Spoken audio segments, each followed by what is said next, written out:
Yo my fellow superhero maniacs, as we're approaching the halfway mark of this new season, I thought it was time to review the season so far and see how it compares to previous ones. We've definitely seen Young Justice change dramatically over the years, with some characters now being straight up slaughtered in season 3, although that was mostly Halo.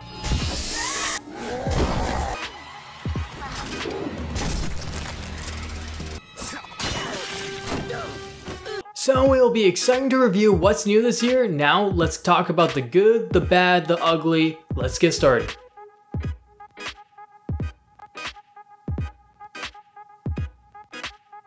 Location. The location or setting takes place mostly on Mars, the home planet of M'gann and Martian Manhunter. Now, at the beginning I was like, holy shit, having the hero spend several episodes on a unique planet that could provide its own unique challenges and adventures? New enemies, world-ending events, and secret organizations are only a few of the possibilities. We've barely seen much of Mars in the DC universe, at least in regards to animation and movies, so the writers and artists were probably cheering at the opportunity to do something cool. And the artists definitely delivered, with us seeing some beautiful architecture of the Mars planet influenced by the environment and culture of its surroundings. We see giant statues, alien animal species, flying ships, underground cities, and metallic buildings with more neon lighting. The wedding ceremony, which was the main motivator for them going to Mars, was a great way to show a series of important landmarks and how the citizens use their environment as a part of their culture, creating ceremonial objects in certain locations. Speaking of the wedding ceremony, it was a great introduction to the challenges that the planet threw to our heroes, which was the discrimination between the different colored Martians and non-citizens.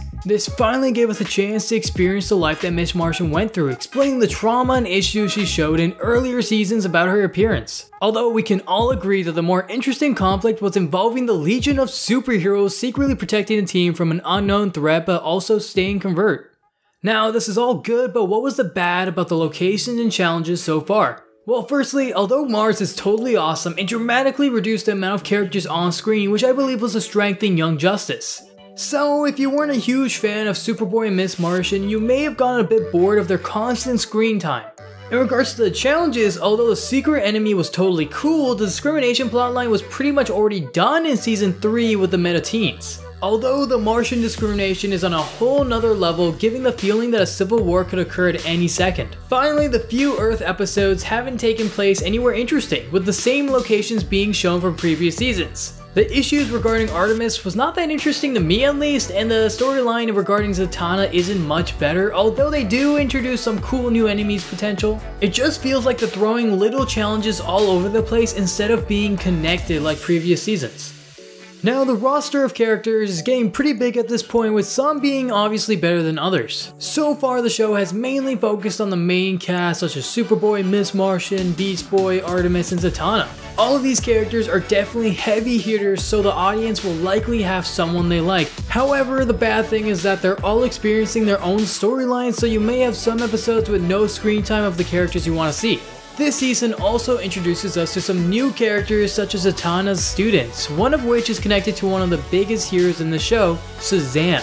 Seeing some actual tutelage instead of throwing the kids into combat is a nice change of pace and definitely more realistic.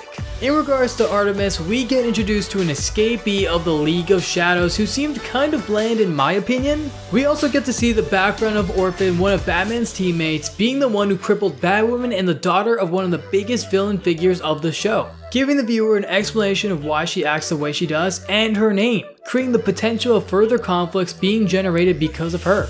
Now, speaking of characters, the animation design of the show has continued to be top quality with crisp, clear animation consistently. Although it would be nice if they were more creative with their implementation of color and perspective. In recent examples, the badass show Invincible, which used some creative techniques such as showing a first-person view when flying, taking advantage of 3D models to show big armies, and a unique use of color to show destruction and emotion.